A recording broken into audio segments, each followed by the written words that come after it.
ఎవరైతే చేయూతనిస్తారో, ఎవరైతే ఆదరిస్తారో వాళ్ళని తిడితే ఎట్లాగా? అసలు ఈరోజు సుగాలి ప్రీతి అనే కేసు ఎలా ఎక్కడి నుంచి బయటకు వచ్చింది మీరు చెప్పండి. ఇలాంటి అన్యాయం జరిగిందని ఎవరికి తెలుసు?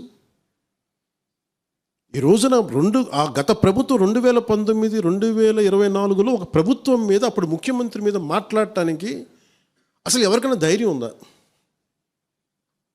ఒక ముఖ్యమంత్రిని ఒక మాజీ ముఖ్యమంత్రిని ఆ టైంలో అరెస్ట్ చేస్తే రావడానికి ఎవరు లేరు రోడ్ల మీద.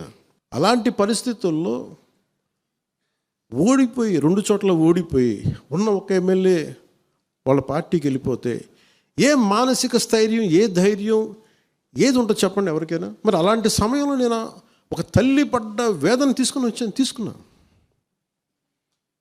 నాకే సరదానా 2 లక్షల మంది జనం మధ్యలో నడుచుకుంటూ వెళ్ళి ఆ సమస్యను హైలైట్ చేసి వాళ్ళు సిబిఐకి ఇచ్చారు. సిబిఐకి ఇస్తే మన ఇంటర్నల్ పేపర్ వర్క్ మనకి ఎలా తెలుస్తుంది? ఇంటర్నల్ పేపర్ వర్క్ వాళ్ళు ఇస్తే వాళ్ళు ఏంటంటే జీవో రిలీజ్ చేశారు, మా దగ్గర నుంచి వెళ్ళింది కానీ ఎక్కడికి వెళ్ళాలో అక్కడి నుంచి ప్రొసీడ్ చేయాలి, అక్కడ ఆపేశారు.